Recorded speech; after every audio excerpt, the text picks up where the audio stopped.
నమస్తే. ఇన్నాళ్ళు నన్ను సపోర్ట్ చేస్తూ, ఎంకరేజ్ చేస్తూ మీ ప్రేమని నాకు అందిస్తున్న ప్రతి ఒక్కరికి కృతజ్ఞతలు.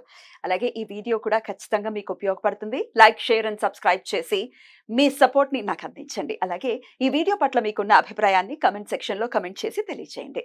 ఇప్పుడు వీడియోని చూద్దాం.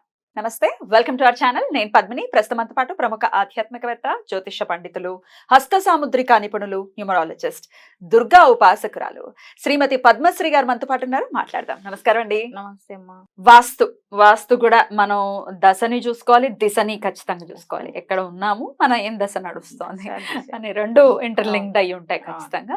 సో దశన్న బాగుండాలి, దిశన్న బాగుండాలి అని కూడా చెప్తూ ఉంటారు. వాస్తులో దోషాలు ఉంటే అమ్మో చాలా ఫాస్ట్ రిజల్ట్స్ రావటం, ఇంపాక్ట్ గట్టిగా ఉండటం అనేది చూస్తూ ఉంటాం. ఇట్లా వాస్తు దోషాల నుంచి బయటపడాలి. ఇప్పుడు రెంటెడ్ హౌసెస్ లో ఉంటారు, వాళ్ళు ఏం చేస్తారు, ఒక్కొక్కసారి ఆ ఇంటి నుంచి ఖాళీ చేయడం కూడా చాలా అసలు దొరకదు కూడా, దొరకదు, ఇంటి నుంచి వెళ్ళరు. విచిత్రంగా అనిపిస్తుంది. మేము ఆ ఖాళీ చేయాలి అనుకుంటే ఏదో ఒక హెల్త్ ఇష్యూ వస్తుందండి అంటారు. భయం వేస్తుంది బాబోయ్. మరి ఇట్లాంటి సమస్యల నుంచి బయటపడాలి అని అంటే ఎట్లాంటి వాస్తు దోషాల నుంచి బయటపడాలంటే ఏం చేయాలంటే అసలు వాస్తు దోషాలు కొన్ని మొత్తం కూడా మనం మీరన్నట్టుగా అద్దె ఇళ్లకు మనం మార్చలేం. ఎందుకంటే ఆల్రెడీ వాళ్ళు ఇంటి ఓనర్స్ ఎలా కట్టుకుంటే అలాగే ఉంటుంది. అయితే పాపం దాని ప్రభావం అనేది ఇంట్లో ఉన్న వాళ్ళకు కూడా ఎంతో కొంత ఖచ్చితంగా ఒక 25% అంటే వీళ్ళు ఉన్నటువంటి ప్రభావం ఇంటి ఓనర్ మీద పడేది కొంత, అయితే వీళ్ళ మీద కూడా ఎంతో కొంత ఉంటుంది ఖచ్చితంగా. కొన్ని ఇళ్లలో చూడండి, ఆ ఇంట్లోకి పోగానే సిక్ అవ్వడం, ఆర్థికంగా ఫైనాన్షియల్ గా ఇబ్బంది పడటం చాలా ఫాస్ట్. ఇంకోటి అసలు మన బుర్ర కూడా పనిచేయదు. కొన్ని ఇళ్లలోకి వెళ్ళిన తర్వాత అసలు మనం ఏం చేస్తున్నాం అనేది కూడా బుర్ర పనిచేయదు. మనం చేయాల్సిన పని మీద కూడా కాన్సన్ట్రేషన్ చేయలేం అనమాట. అలాంటి ఇబ్బందులు వస్తుండే. సరే స్వగృహ అనుకోండి, మనం ఏదో మార్పులు చేర్పులు చేస్తాం, ఆస్తి పండితులను తీసుకొస్తాం, ఏదో చేసుకోవచ్చు. కానీ పాపం అద్దెకున్న వాళ్ళు ఎలా చేయాలి అంటే చక్కగా ఏం చేస్తారంటే ఒక ఆదివారం రోజు అంటే రవిహోర ఉన్న టైంలో ఇంటి యజమాని చక్కగా పూజా కార్యక్రమాలు అన్ని కూడా తీసుకొని, రవిహోర అంటే ఇప్పుడు ఉదయం 6 నుంచి 7 మధ్యలో, ఈ ప్రతిరోజు కూడా అదే హోర. సోమవారం అయితే చంద్రహోర, అట్లాగా మంగళవారం అయితే కుజహోర, ఇలా ఉంటాయి. కాబట్టి ఆదివారం రోజు రవిహోరలు అంటే ఉదయం 6 నుంచి 7 గంటల మధ్యలో చక్కగా అప్పటి వరకే పూజా కార్యక్రమాలు అవన్నీ కూడా కంప్లీట్ చేసుకుని ఇంటి యజమాని చేయాల్సినటువంటి పరిహారం అండి ఇది.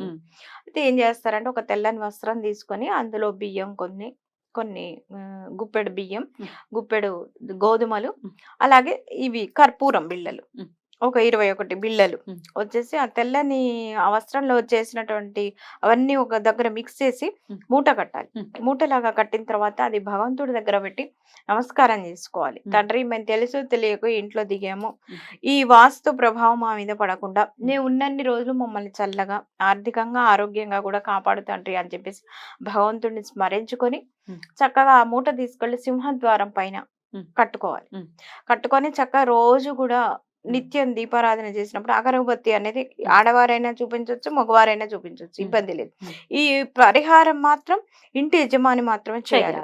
ఎందుకంటే మగవారు చేస్తేనే ఆ ఫలితం అనేది ఉంటుంది. కాబట్టి ఖచ్చితంగా మగవారి చేయాలన్నమాట. ఇలా చేస్తూ రోజు కూడా ధూపం చూపించుకుంటూ అక్కడ కూడా ఖచ్చితంగా. ఎందుకంటే అంటే బయట కట్టాలి. అవును, బయట కట్టాలి. కొంతమందికి కట్టేటువంటి వసతి లేని వాళ్ళు ఏం చేయాలంటే ఒక చిన్న మేకులాగా కొట్టి దానికి తగిలించినా సరే, హ్యాంగ్ చేసేయచ్చు. అలా చేసినా సరే దీని ప్రభావం అనేది ఖచ్చితంగా ఉంటుంది అనమాట. అయితే వీళ్ళు ఏం చేస్తారంటే ఈ వాస్తు దోషం ఉన్న వాళ్ళు మంగళవారం, ఆదివారం ఈ రోజుల్లో మటుకు ఖచ్చితంగా ఉదయ సాయంత్రాలు ఉభయ సంధ్యల్లో కూడా చక్కగా దీపారాధన వేసుకుని సాయం సంధ్యా సమయంలో చక్కగా ధూపం, ఇల్లంతా కూడా ధూపం వేసినట్టయితే, అంటే ఇన్క్లూడింగ్ బాత్రూమ్స్ తో సహా, ఎందుకంటే అది కూడా మనం నివసించే స్థలమే కాబట్టి కాబట్టి ఖచ్చితంగా అలాగా ఇల్లంతా కూడా ధూపం చూపించుకుంటూ ప్రతి ఆదివారం, మంగళవారం అనేది చాలా పవర్ఫుల్ డేగా మనం చెప్పుకుంటూ ఉంటాం. కాబట్టి అలా ధూపం అంతా సాయంత్రం అంతా కూడా ఇల్లంతా చూపించేసి బాత్రూమ్స్ లో కూడా, అయితే బాత్రూమ్స్ లో అంటే వాస్తు టిప్స్ గా ఒకటి ఏం చెప్తారంటే బాత్రూమ్స్ లో ఎప్పుడైనా సరే బకెట్లు పెడతాం కదా, ఆ బకెట్లు ఎప్పుడు ఖాళీగా ఉండకూడదు, నిండి ఉండాలి. అది కూడా వాస్తు టిప్. అప్పుడే మనకు మంచిగా ఉంటుంది. ఇంట్లో కుటుంబ సభ్యులు ఆరోగ్యంగా ఉండటానికి కూడా ఒక వాస్తు టిప్ గా కూడా చెప్తారు. కాబట్టి ఆ బకెట్ నిండా కూడా ఎప్పుడు నీళ్లు ఉండేలాగా వేస్ట్ చేయకూడదు, నీళ్లను యూటిలైజ్ చేసుకోవాలి. అంతే.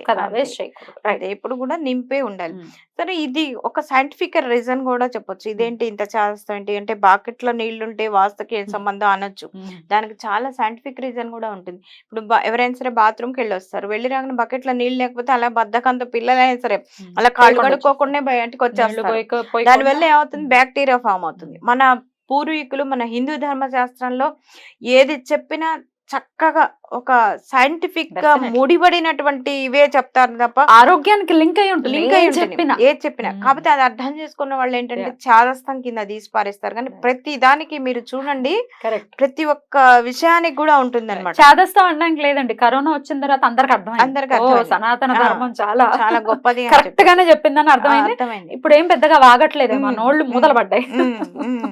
రైట్. కాబట్టి అది కూడా ఉంటుంది. బకెట్‌లో నీళ్ళు ఎప్పుడు కూడా నిండా ఉండటం వల్ల Right. ఆ గ్రహ దోషం అనేది కూడా ఉమ్, పోతుంది.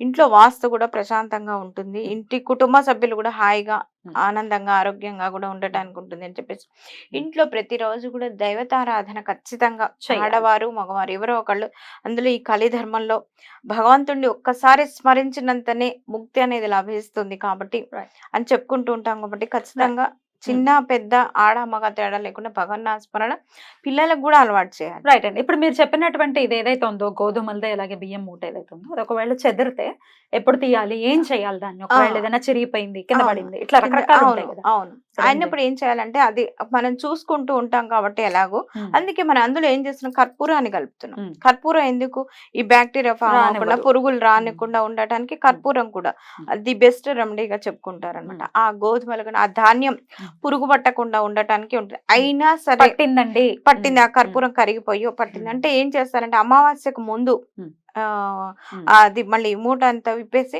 ఉమ్, క్లాత్ బాగుంటే సరి లేదంటే వేరే క్లాత్ పెట్టేసి అందులో ఉమ్, చక్కగా మళ్ళీ గుప్పెడు బియ్యం గుప్పెడు గోధుమలు కాస్త కర్పూరం 21 బిళ్ళలు కర్పూరం వేసి మూట కట్టేసి మళ్ళీ చక్కగా మళ్ళీ పెడతాం. ఆదివారం రోజు మరి ఆ బియ్యాన్ని పరిహారం. దాన్ని ఏం చేయాలి? ఏదైనా పక్షులకి ఉమ్, పక్షులకు వేయాలి. ఇప్పుడు ఉమ్. ఏదైనా సరే పక్షులకు వేస్తే సరే మరి పురుగు తింటాయా? పట్టింది ఉమ్, ఆ అదే ఆ మళ్ళీ అంటే కర్పూరం అది కలిపిన కర్పూరం కర్పూరం వాసన కూడా వాసనతో వస్తూ ఉంటాయి. ఉంటుంది. ఉమ్, కొన్ని తినకపోవచ్చు. ఉమ్, అందుకని ఎక్కడైనా సరే తొక్కని ప్రదేశాల్లోనూ ఉమ్, ఎక్కడో ఎవరికి కూడా మనం ఏ పరిహారం చేసినా కూడా ఉమ్, ఎవరికి హాని జరగద్దు. ఆ, మనకు మంచి జరగకపోయినా పర్వాలే కానీ ఎదుటి వారికి హాని జరిగేలాగా కొంతమంది చూడండి దృష్టి తీసేసి ఎక్కడో నాలుగు ఉమ్, రోడ్ల కూడల్లో వేస్తారు. వేస్తారు. దాటితే దానివల్ల మళ్ళీ ఏమవుతుంది వాళ్ళకి వస్తుంది. పాపం వేరే వాళ్ళు ఇబ్బంది పడతారు ఉమ్, కదా. ఉమ్, కాబట్టి నేను ఏ పరిహారం చెప్పినా కూడా ఉమ్. మనకు మంచి జరగకపోయినా పర్వాలేదు కానీ అవతల వాళ్ళకి చెడు హాని జరగకూడదు. కరెక్ట్.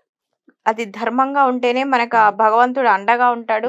మనం చేసేటువంటి కార్యక్రమాలు మనకి సజావుగా సాగుతుంటే మనం ముందుకు నడవగలుగుతాం. సో క్లాత్ తో సహా మూటని బయట ఒకవేళ చెదిరితే గనక బయట ఎవరు తొక్కని ప్లేస్ లో వేసేయచ్చు. రైట్. మళ్ళీ కట్టుకోవచ్చు. మళ్ళీ మళ్ళీ ఆదివారం నాడే సేమ్ ప్రక్రియ చేసుకొని చక్కగా రోజు ధూపం చూపించినట్టయితే ఉమ్. కొంతవరకు ఉమ్. ఈ వాస్తు దోషాల నుంచి పడేటువంటి ఇబ్బందులన్నీ కూడా బయటపడచ్చు. రైట్ అండి, చాలా చక్కగా వివరించారు. వాస్తు సంబంధించి ఇబ్బందులు పడుతున్న వాళ్ళకి ఇది ఒక తరుణోపాయంగా ఖచ్చితంగా ఉపయోగపడుతుంది. అంటే వాళ్ళు చేంజెస్ చేయలేరు, ఒకవేళ నిజంగానే ఒకవేళ వాళ్ళ సొంత ఇల్లు అయితే డబ్బులు ఉండొచ్చు ఉండకపోవచ్చు, రకరకాల మార్పులు చేయాలి అని అంటే ఒక్కొక్కసారి కుదరచ్చు కుదరకపోవచ్చు. కృతజ్ఞతలండి, నమస్తే.